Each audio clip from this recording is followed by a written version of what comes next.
Welcome everybody to the Fresh Cast episode 2. It is November 11th, 2020. It's kind of cool. We're on our second episode already, man. Second episode. Kind of exciting. It's very First exciting. episode went really well. Sure. I think we touched on politics a little bit too long because I don't want our podcast to be based around that. So I think we definitely need to touch on it though. I mean, it's pretty much like it's really important. I mean, it decides like who is leading the country. So I guess from what the media has said, Biden has won. But technically that's not true, correct? There is still ways that Trump can win. The electors still have to be elected from each state. I will say that looking at the map, there's 3,000 something. I think there's 3,600 and some odd numbers of counties. 3,000 of them went to Trump, and only 500 and something went to Biden. I think that's a huge thing because that's the most any president has ever won besides Ronald Reagan back in 1972. Yeah, but and I watched a interview with Rudy Giuliani. I think that's how you say his last name. I guess that's the attorney for Trump. And from what he was saying, that there was a lot of, from what I got from the interview, that he believes there was a lot of fraud, saying that the Republican observers were kept pretty much out of the process, especially early in the 4 o'clock that morning. Yeah, when all those ballots started coming in. And from what he said is that the election or the ballots were supposed to be coming in these huge wooden crates with a top on it.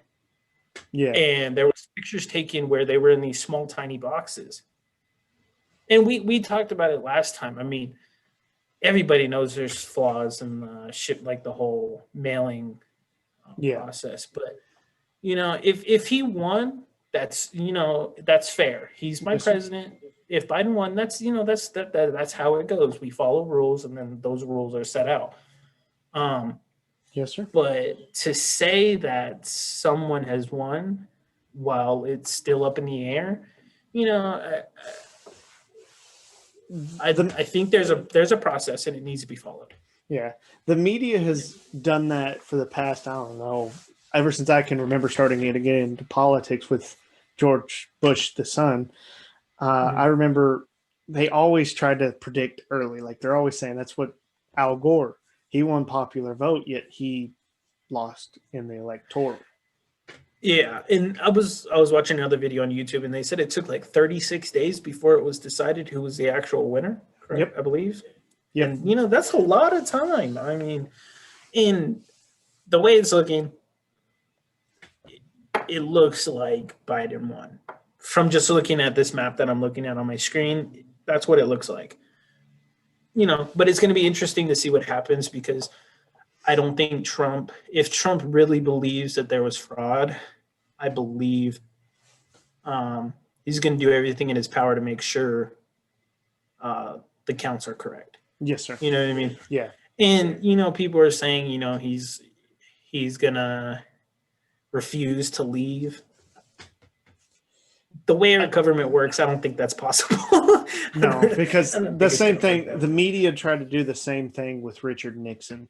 When Richard Nixon, all that came out with the Watergate scandal and everything was coming out, they actually were afraid, and they made people afraid that he was going to lock himself in the White House and have the National Guard protecting him. Mm-hmm. When it came down to it, everything was fine. Nixon resigned peacefully, did his job. I think it would be a bad look on all Republicans and on Trump if he doesn't do a smooth transition. Yeah, but there's a process, and that process needs to be taken to its full course.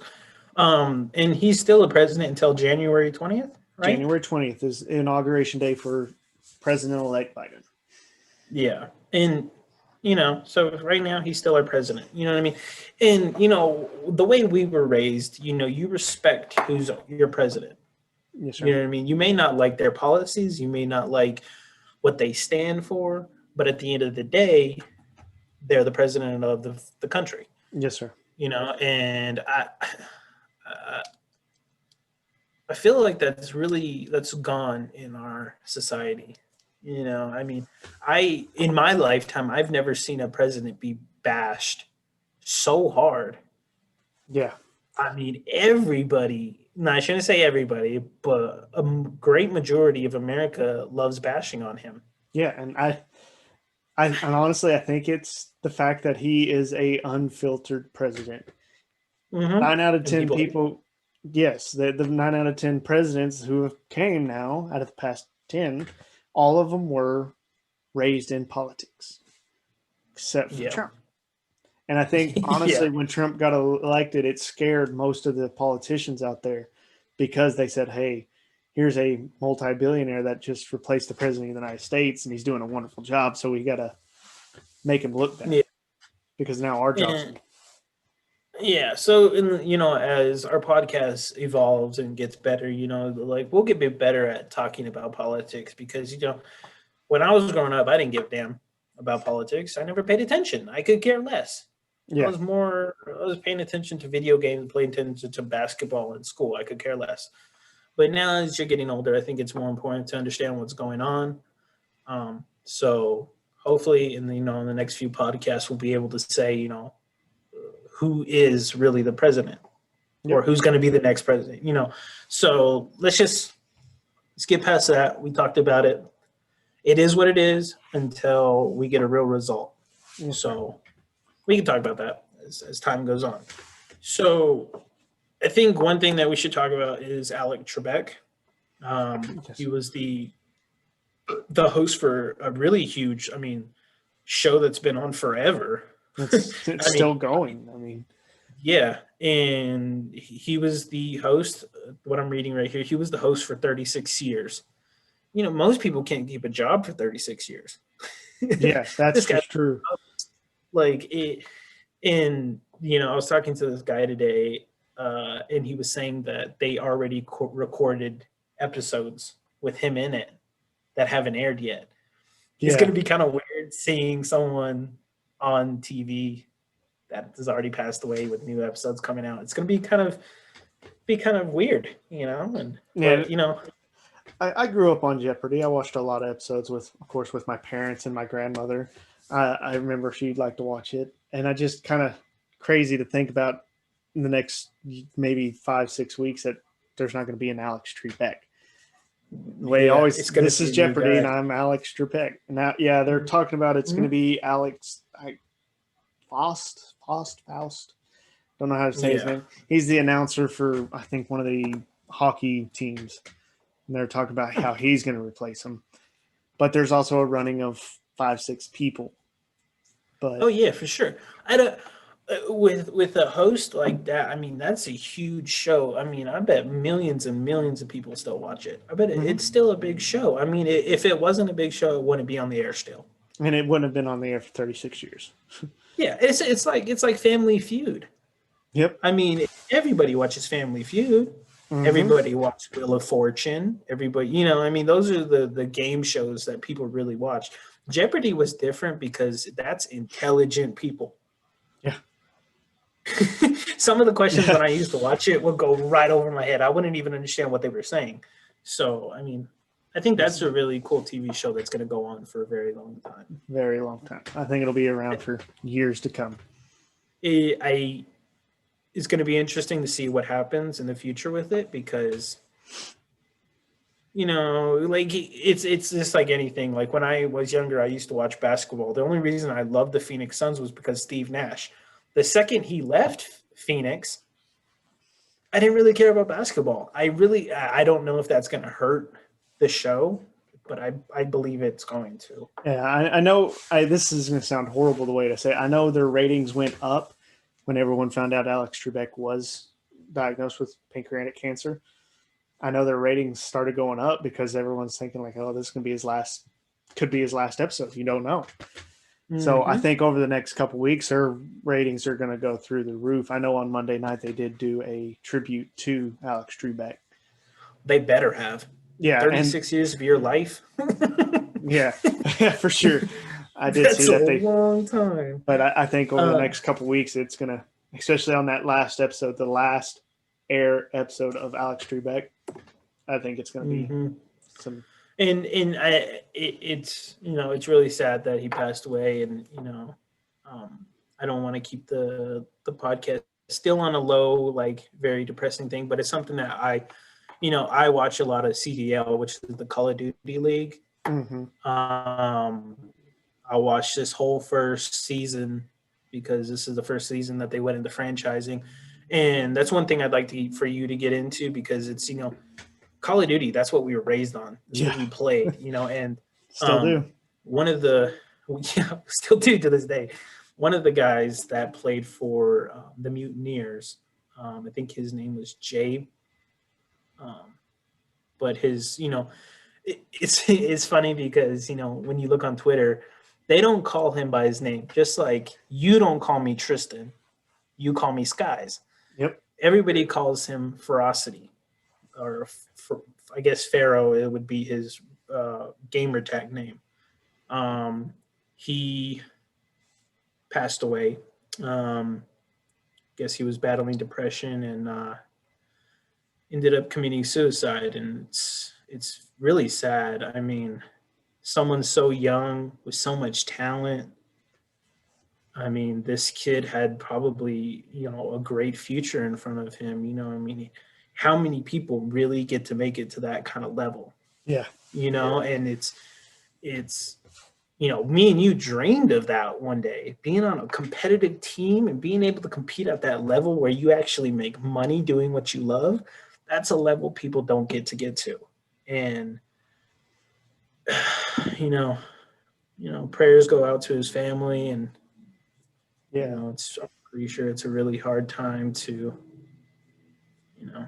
go through. I mean, I wouldn't wish that on anybody ever. Anybody. That's. And go ahead. I was just going to say, like, I know we don't have very many viewers or anything, but if we do wind up getting big, I will want to say one thing I want to always be there is if you are struggling with depression and you are having thoughts, please seek help. I mean, we may not be able to help much, but if you need somebody to talk to, you can reach out on us on Twitter, even here on YouTube. There's exactly. I do not want to see anybody in pain and hurt themselves. That just hurts me. And and we talked about this last night. Everybody has battled depression in some way. Battled that split second thought of I don't want to be here no more. I can't deal with the pain. I mean, me and you have known each other for a long time. There has been some dark times in both of our lives, and when you're going through stuff like that, reaching out to people that care about you, people that love you, sometimes it's best to just talk about it. Yep. You know what I mean?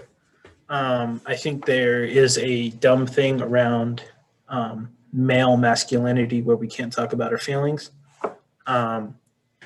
Not everybody has, brothers like I do, like you do.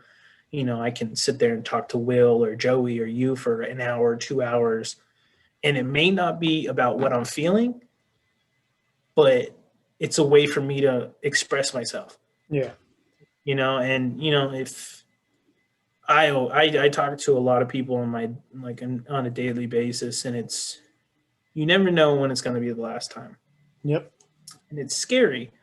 I mean, I travel for a living, and I think about it all the time. One little mistake, someone's not paying attention, someone falls asleep. Anything can happen at any time. So, if you're thinking about someone, reach out to them. If you think somebody's going through a hard time, take 10 minutes out of your day, a simple phone call telling them, you need me, let me know. Like you said, if anybody ever wants to reach out to us, I'll be more than happy to talk to anybody. Yep. And so, yeah. So, respect to his family, condolences to everybody in the esports world that was in contact with him, because when I checked Twitter, it was insane. The whole timeline was all about him, and it's It's sad. It really is. It really is. It's really bad. And we're on esports right now. I mean, I'm trying to try to transition to, since we're already talking about Call of Duty. My team, which was the Chicago Huntsmen, are no longer the Chicago Huntsmen. They're Chicago Optic, or Optic Chicago would probably be the better way to say it.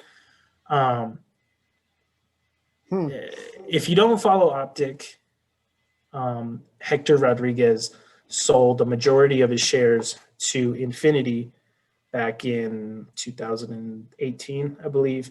Ended up selling the whole branding to another company once it was transitioned over to CDL. And then it was Optic Los Angeles for a while. And everybody hated it. Even the people that controlled the Twitter would send like shots at Hector in a funny way. And everybody knew it was funny, but it was like, don't pick. Like, we really know who built this. Don't say that. You know what I mean? And now actually seeing him being able to buy back all the rights, it's really awesome to see, man. It's, I grew up watching Optic, watching Vision, watching Optic Hitch create freaking masterpieces every single week. I mean, you would watch like their vlogs, and this dude would have black lines under each eye, like bloodshot eyes, because he's tired. Like, he's been working all night editing something, but he loved it. And when I was younger, that was the reason I started streaming. That's why I made videos. That's the reason I play Call of Duty so much. Call of Duty is probably a huge thing in our lives. I mean, some people think video games is like it's for kids. It's like the modern day going to the bar. Yep. I'd rather sit in my house. I'd rather sit in my house and drink a beer and hang out with my friends online instead of go to a bar. Especially with what's everything going on in the world. We've been prepared for the coronavirus for years. Exactly. Exactly. Nothing has really changed in my life other than you can't go to a restaurant like you used to, or, daily, like regular things, it's, but yeah, it was really cool to see that 100 Thieves ended up buying the Los Angeles spot for the CDL after Hex left. And 100 Thieves is the owner is Nadeshot, which everybody knows as Optic Nadeshot because he was part of them forever. So it's really cool that 100 Thieves finally got their spot in there, because the season before the CDL started, I believe they won the actual championship, I believe, which was a huge thing. But they didn't want to invest the money because it's like, I'm speaking out of my ass here, but it's like $30 million just to get into the league. It's ridiculous. That's a lot of money. It is. It's a lot of money. So, it's going to be really exciting to see what happens in Cold War once the league, because it's off season right now. Everybody's taking a break. Once a new game comes out, the league starts back up. I think we should keep up on it on the podcast. Yeah, I'm going to talk about it start watching it a lot more, because that's one thing I did watch the last couple. Yeah. Easiest way to do it is just check Twitter. A lot of like teams keep their updated stats, or like whenever they, win a game. That's the only way I keep ahead on it. If I get to watch YouTube here and there, that's nice too. But other than that, in other gaming news, do you want to talk about PewDiePie? Yeah, let's do it. So PewDiePie, and we talked about it in last podcast. A lot of streamers, not just PewDiePie. I think Pokimane was one. Disguised do you know Toast. of any others? Disguised Toast, that was the other one. They are they're no longer accepting donations. I think Pokimane, it says right here, she's put a cap of $5 on her donations. Yeah. And I think she was the first one to speak out about it. She was like, why are you giving money to people that already have money? Yeah. It's one thing to sub to somebody to watch their content. To me, I never really understood it. I mean, some people I could understand if you're barely starting out, you're taking a chance that $5 donation could make your day. Yeah. But to these people that have been doing it for years, those donations probably don't mean that much. Yeah, I know. Like PewDiePie said in the interview where he actually said he was stopping it. He said it's like when you're walking down the street and somebody tries to. The way he felt is if I'm walking down the street, people are trying to give me money. Why are they trying to give me money? It just doesn't make sense. He says, Yeah. He says, well, I'm not going to accept it. He says, now if I'm walking down the street and I see somebody who's struggling, who is doing this, I'm going to give them money.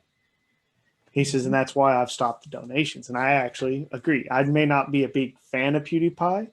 I am now. I've slowly started getting back into my PewDiePie phase, but I think that shows a lot for his character, especially for him and like Disguised Toast as well. Somebody whose averages views on YouTube are averaging 500,000 views a video now is stopping donations. That's cool. Yeah. And it's cool to see the transition from, like in the beginning, I used to watch streams when MLG.com was still around. Like that was a while back. But it's cool to see, people that are coming up now that are making, charity donations. They reach, 50,000, 100,000. Mr. Beast was a big one.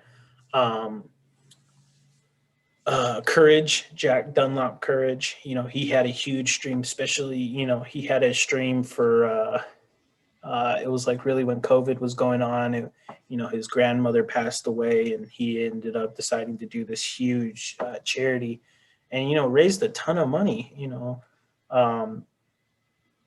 Hitch, which is now Optic Hitch again, he just got done doing multiple games, multiple Call of Duty game tournaments to raise $50,000 for suicidal awareness. That's impressive. These are not huge companies. These are individuals deciding to take time out of their day. I think it was the gaming terrorizer, Brian Michael Hanby. Don't ask me how I know his name. He just got done doing, I think he's on his 5th day now, and he's raising $50K for cancer research. And that's something he does every year. Him and a couple of other YouTubers, they race for that during No Shave November. They don't shave their beard or anything. So I think that's something when he's streaming this whole month, everything he makes this month is going to cancer research. Yeah, and the people that are making this much money off of streaming, I mean, I'm not saying streaming is easy. Being a entertainer or being someone that's in the spotlight 24/7 probably gets tiring. Probably sucks. Yeah. But if you're in that fortunate position where you can help somebody out, I mean, that's in my eyes, that would be the goal, Yeah. I mean, trying to help somebody that really needs it, it's really awesome to see. So, kudos to PewDiePie and Pokimane and Disguised Toast for. And I think we'll start seeing a lot more YouTubers coming or streamers come forth with that. I really do. And I don't want to discourage to donating, donations. That's not what I'm saying. You want to sub to somebody, that's great. Like, I think I would love, every time anybody ever comes into my stream, I always tell them, if you want to play on our ARC server, that's fine. Go ahead and come in our server. Sub to the channel if you want, like stuff like that. It's just, you're supporting the person that you're watching. Yeah. And I think that's a really cool aspect. I grew up watching people streams, YouTube all the time. And I don't ever want to see that to go away. Yeah. Esports is at its peak right now. And I only see one thing with esports, and that's going up. I know a lot of people are actually been talking about. I listened to another podcast and they were saying like esports, it's a safe bet right now. And they think that a lot of multi-millionaire investors are going to start getting into it because it's so big. And you're already seeing it. Seeing it. I mean, you got the new game of Valorant, huge game right now. That's something we need to probably talk about too. CSGO is, I hate to say it, CSGO is dying. Tons of people are leaving CSGO to Valorant. Yeah. But there's a reason for that. I mean, CSGO has done great for a very long time because it's across the whole world. It's not just America. if anything, North America is probably not the best teams. It's the European teams that probably do the best. Yeah. It's a little bit opposite for Call of Duty. But that's what's nice about esports is you can be anywhere in the world and still be able to play. Well, I shouldn't Yeah. say that, but you know what I mean. Yeah, that's. I think eventually, I think this is going to sound weird, and if it comes true, quote me on this. I think it'll be an Olympic sport one day. I really do. Yeah, I mean, it used to be in the X Games. Mm-hmm. That'd be cool to bring that back to be put back in the X Games because, these dudes that play Call of Duty, play Valorant, play what's another competitive esport? Apex Legends. Apex is huge. Overwatch. League of Legends. Overwatch, Dota, Rocket League. Rocket. See, there you could just keep naming them. I mean, there's Halo. tons of places where Halo, that is going to be very interesting to see. Oh God, I hope they do it right. I really do. I'd Yeah. love to see Halo back on top. I would too, because Halo is a staple, especially in the Xbox genre. I mean, it's. I loved Halo 3 with the passion. To this day, I could still play that game every day. For If real. I had friends on there, I could play it all day long. Especially the campaign. You put me, you, Joey, and probably Ryan. Especially Ryan. God, Ryan was so stupid. Especially like the last mission where you got to drive over like the volcano and you just try to wreck each other. So much fun. Dude, we would do that forever. I love that. So, I'm excited to see what happens in esports. But video games in general, I mean, like you're saying, like Ubisoft is making, you played Rainbow Six Siege. That game is beautiful. Beautiful. Well, It's hard. It's very hard to play, but it's fun. That's another game that they made, which I'm really excited about, is Assassin's Creed Valhalla.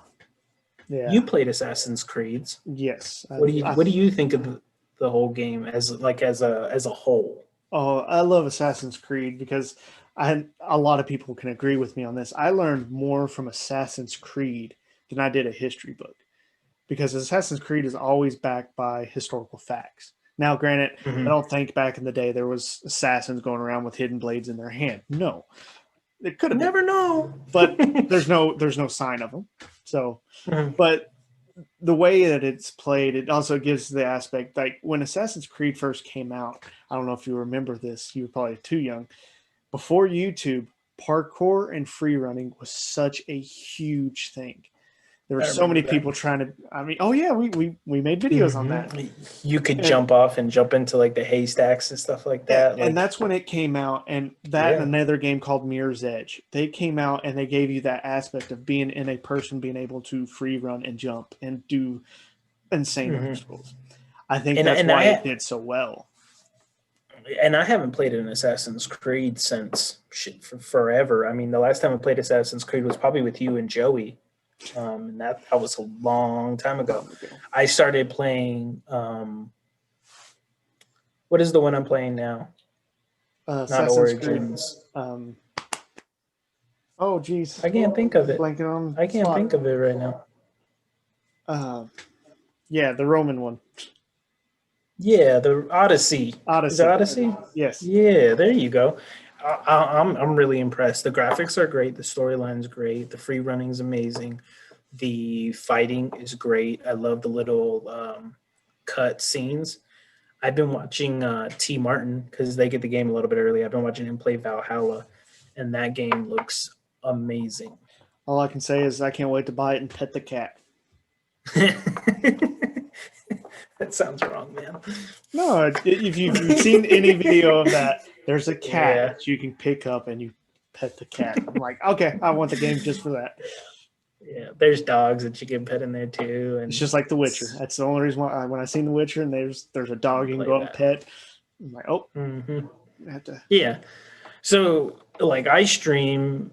You plan on streaming soon, so I mean, if anybody ever wants to watch our streams, we can put them in the description below. I mean, especially if you follow us on Twitter, I have my link in my bio, and stop by, say hi whenever you want. I usually only stream on weekends because I travel all week, but Um, Assassin's Creed. I'm excited. Yeah, came It's out gonna be today. it's gonna be great. It came out yesterday. Did it come out? It came out yesterday. Was it yesterday? Yeah. No, I thought it was today. Yeah. Because you're going to play it this weekend. Yeah. Yeah. Oh, and I'm gonna play Odyssey at the same time because I want to finish that game at the same time too. What is that map behind you? It's just a map of the world. Really? We're That's here. freaking cool. North America. That's freaking cool. All right, and then we wanted to talk about you seeing a PlayStation, like an old school PlayStation. Yeah. PlayStation Classic. It's an actual game, but instead of the PlayStation Classic, the original PS1 was like huge box, and now it's about that big, and it comes preloaded with 20 something games on it. And God bless technology. Oh yeah, and that's the gaming, like the first console me and my brother ever had was an SNES, and we had Mario Kart on it, and we had 3 controllers, so we all 3 got to play that. That was so much fun. Then we went and transitioned, but eventually my mom and dad bought us a brand new for Christmas one year, a PlayStation 2, but they didn't buy us a memory card with it, so we just had a PlayStation 2. So we would play. So you would like leave play the game before running. school, leave it online. Yeah, me and Ryan did the same thing. And we were playing a game called Legend of Dragoon, and it was a 4-disc set. We got it finished with disc 1, and you had to insert disc 2. So we took it out and stuck in disc 2, but you had to have a preloaded game. You had to have a save file. So we did all that work, all that hours on it, and we're like, okay, well, mom and dad finally bought us one. But seeing that PlayStation Classic made me really think, like, what gaming consoles have you played on as a kid? Like, I know my history, which is pretty much every console out there I've played or owned. But like, seeing that made me think, why are they bringing it back? Like PlayStation, I've seen that. Then the SNES has a classic. Atari has a classic version now. Plus, they have, you see them at Best Buy, the actual arcade. Yeah. I'm like, oh, I want that. I want that in my game room in the corner. Pac-Man, bro. I think that those are staples in the gaming like world, because people that are 30 years old, 40 years old, they used to play those games on a regular. I remember when I was small and my dad had a Nintendo 64. Which was awesome. I love Nintendo 64. I remember playing Tony Hawk on it. I played I think it was the Tiger Woods golfing game on there. Racing, like I love Nintendo 64. Mario, I remember going to yard sales and that's what I was looking for, was the Nintendo 64 cartridges. Yep. And it's cool to see that stuff coming back. And we were talking about is it the NES? Yes. Super Nintendo. Yeah, that's gonna be it's really cool to see that stuff come back. I would like to stream that stuff. Yeah. Just for the simple fun. It doesn't matter, we're so used to graphics. I was telling you, Assassin's Creed Odyssey kind of ruined games because those graphics are amazing. Amazing. Yeah. But it's cool to see the progress from then to now, and it's not really that long ago if you think about it. Yeah, it's like last episode we talked about Elder Scrolls, and I remember playing Elder Scrolls Morrowind, and I went back and looked at the graphics on Morrowind, compare it to just Elder Scrolls 5 Skyrim. The difference is immaculate, and the only difference between that game and that game is only by like 7-8 years. Yeah, and it's just night and day overnight. Yeah, it's ridiculous. And we were talking about how long didn't you say it was an anniversary for Skyrim? Yes, it's the 9th year anniversary today. Yeah. And Skyrim was the first Elder Scrolls game I played. Yeah. And I believe you got me into it. Yep, because it came out the week before me and Tiva got married. And one of my friends from Kentucky came in and he bought me that game as a wedding present. He just bought it for me, and then he bought Tiva some other stuff. But I remember setting it up in Tiva's bedroom and playing it, and you walked in and we sat on Tiva's bed and we took turns playing it for like 3 hours. And then you went and bought your own and you started playing, and then me and you both went on this finding glitches, and we found hidden chests, and we found hidden characters. There was one of the main places that you could go in Skyrim, and you could get underneath the blacksmith's Whiterun. base. Whiterun. Whiterun. And you could jump on that barrel and jump over it. You could steal all his stuff and then go up to him and sell it back. But the foresight of seeing somebody like a dev that created the game to put a chest underneath, and you have to do certain things to get to that chest, and it was a glitch. Like, you're literally underneath the map. But the fact that they did that's so freaking cool. Like, they did little things and little hiding spots, and they didn't say anything. People found them and then released them. I mean, that's the thing. That's so cool. Easter eggs have always been in video games since, I can't remember what it was called, but it wasn't actually on the Atari, and it was a little black dot. You could go into one corner of the map, and it was just a 2D on a handheld, and go all the way back to the beginning. And then when you went back to the beginning, it actually showed you what the actual creator of the game's real name was. And that was the first Easter egg. So ever since then, people have always put into games. I don't know if you remember in Halo 3, in each difficulty level, you could go into a certain part of the map, and there was I don't know if you remember Red versus Blue. Mm-hmm. There was their cutscenes, Caboose yelling through the wall trying to get somebody out, and then there was Tex yelling at somebody. And I remember in Halo 2, me and one of our good friends named Guyver, we used to always try to find glitches outside the maps. We found super jumps. And finding super jumps in that game was so much fun. Mm-hmm. It was pretty much the same as Call of Duty 4. When you found a super jump on Call of Duty 4, that was so cool. Jumping off a building, hitting a car in a certain position, and then you go bouncing up. Like, get into certain spots that people thought was impossible. Yeah. And like some people were like, you're cheating, you're outside of the map. But it was just like, we beat the game. We're already good at it. What's the point? Let's just have some fun. Like, have some fun with it. Yeah, in Halo 3, like them adding the skulls aspect to it, it wasn't much of a hidden glitch. But that added so much. You remember the skulls from Halo 3, where you found a skull, it would pop up in your main inventory, and you could activate Happy Birthday Grunt Skull, Iron Skull, and all this. Yeah. I wanted to be your daddy skull. But Halo 2 was different. Halo 2, you actually had to go to a certain level, be on a certain difficulty, do a certain task, and then found the skull that was only activated during that time the Xbox was on for that amount of short time. Yeah. So when you would go through, and I can tell you exactly where I would have been your daddy skull and Happy Birthday Grunt Skull on Halo 2 are still on. Because I remember going to those, we would go and get those, and then we would beat the campaign with those skulls on just because it was so much fun. Seeing a grunt blow up and confetti run out. I wonder how many times I've played the Halo 3 campaign. Because there was a time when none of us had internet. All we ever did was play online or on land. I mean, and then we would play online wasn't a thing. Yeah, I remember playing Halo 3. We would play so much with hooking our two Xboxes up in your mom and dad's bedroom, stay up till 4 or 5 in the morning, yelling. God bless them. I don't know how your parents did it. I really don't. My dad says he misses it.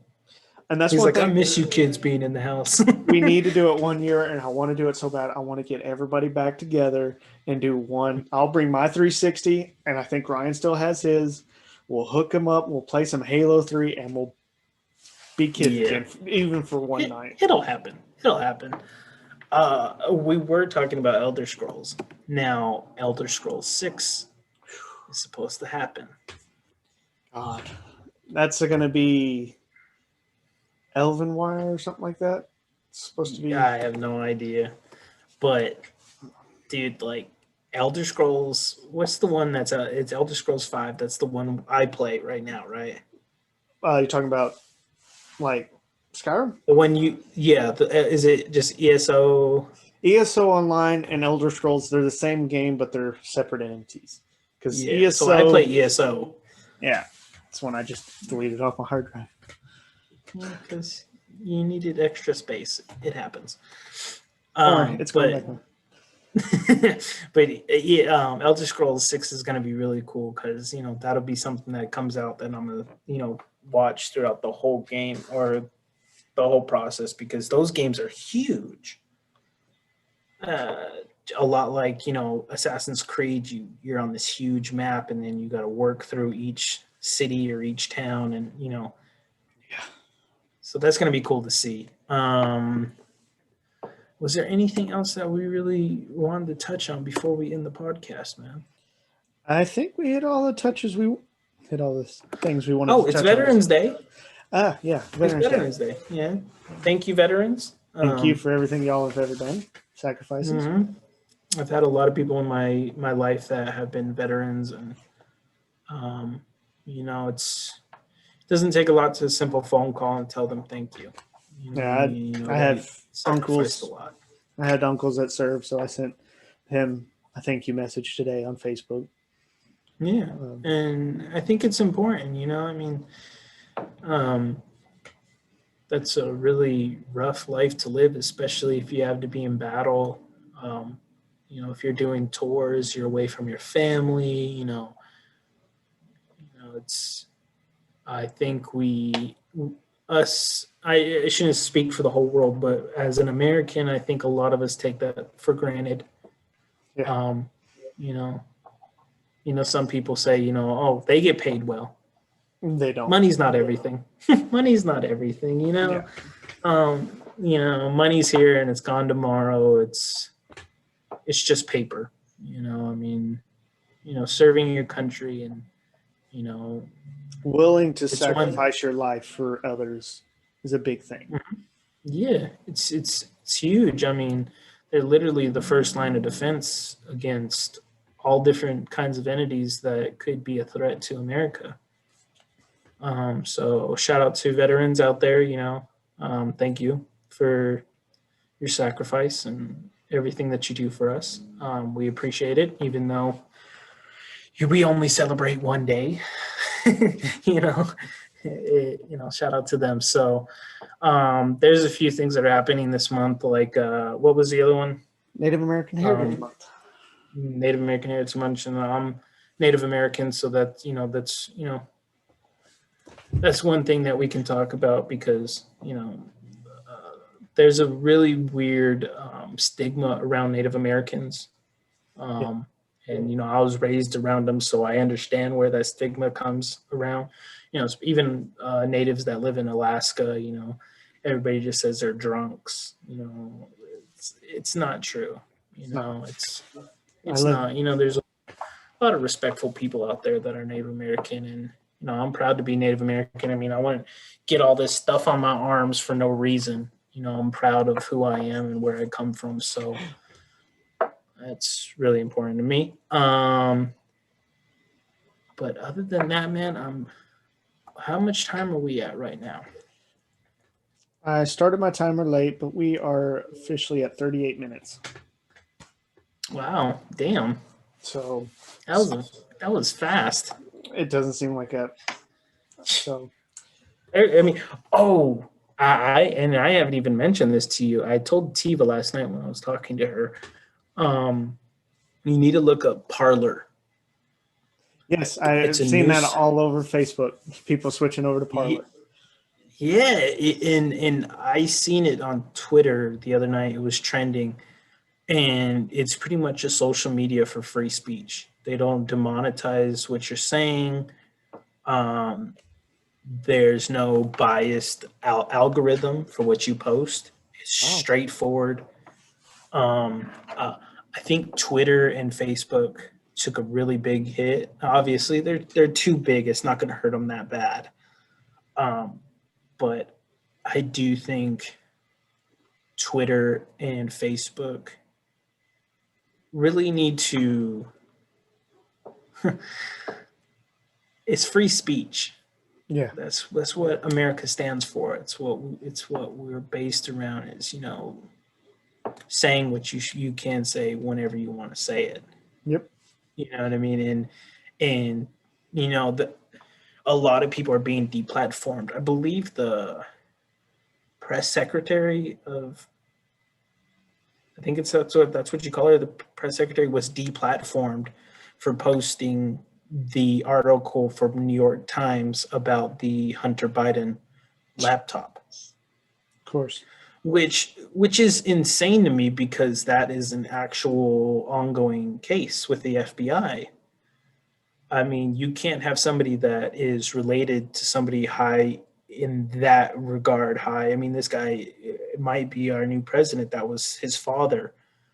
This dude doing deals with different countries, and there was even an off the books meeting with people from a big company in China in the actual White House when Obama was in office. So I'm excited to see what happens there. If nothing happens, I'm gonna be very disappointed in the media. Yeah. I'm already disappointed. Yep. But I'm so surprised it wasn't talked about. I mean, even on the biggest platform, on the presidential debates, Trump said it out loud about the Hunter Biden files that were found on the laptop. And it's still not being talked about. Yep. It's insane to me that's not being talked about. I want to know more. Let us know what is going on. If this guy is taking money for selling secrets from our actual government and selling it to other countries, I'm not just saying China, Russia, whoever it is, it doesn't matter who it is, Iran, it doesn't matter. That is treason. Yep. Right? That's treason. Yeah. That's a crime. And just because you're in power, it gets pushed under the rug. That's not right. Yeah. If anybody else did it, it would have been a big deal. And I think Yeah. Edward Snowden would have done it. That's a podcast we really need to get to is Edward Snowden. I mean, people hated him because people were saying he exposed stuff or exposed secrets about the CIA and the intelligence group that could have hurt America. No, this man went out on a limb. Literally, I mean, he could have been sent to prison for life for releasing information that us Americans needed to know. I mean, they were spying on us. To this, like right now, that is confirmed that that's a crime. Yep. You can't just go into somebody's private information and go through their stuff. It does not work that way. There's a process like everything else, and it needs to be followed. And once you give power to the government, once they take away freedoms, you never get those freedoms back. Yeah. And still to this day, Edward Snowden has not been pardoned, and that is mind blowing. Yeah, it really is. And I watched Joe Rogan's podcast with him on there, and it wasn't like he wanted to go to Russia. He was traveling from place to place to place trying to find asylum. CIA, or I don't know if it was CIA, but the United States government was cracking down on different places saying, hey, you're technically an enemy now if you let this guy into your country because he's wanted. And he didn't plan on staying in Russia, but Russia opened their arms and let him in. And that's where he took asylum for. So that's something that I think we should talk about. The attorney that represented Edward Snowden, he had, I think it was in South America. He wrote a big article, and it was that's something that we could talk about on a later time because I'd like to read about it a little bit more. But yeah. Just as Americans, I think the more information you know, the better. The less liberties you have, the less you'll know. I think that's the opposite way. I mean, we're not going the right direction if we're going that way. So just saying, just putting it out there, just putting it out there in the air. So I think that was a good podcast, man. I really enjoyed it. I think so too. This is going up tomorrow. This will be up on Thursday. All right. What's your Twitter handle? My Twitter handle is at ArchangelZach11. Okay. And I actually just changed mine. Great. Now I got to learn yours. So mine's Tristan TF _SKYZZ for skies. It's been my gamer tag since forever. So follow us on there if you guys want to keep up with the podcast. From right now, we're only on YouTube. So if you want notifications on YouTube, there's a little bell. Click on the bell for notifications every time we have a podcast. Any support helps. We got, I think it was 16 views on the last one. 2 of them were me. 2 of them were you. I had to watch it twice. You know what I mean? I think we both did a good job on not cursing because I cursed on the first one 2 times. I didn't curse this one. You did. I didn't. Did yes, I? You did. Yes, you did. Again. Hey, it's not out loud. Doesn't count.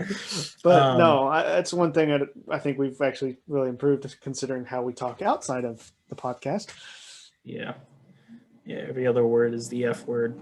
Nothing to be proud about, but we do it. Well, thank you guys for watching, whoever gets to watch this, and come back next week for another one. Bye.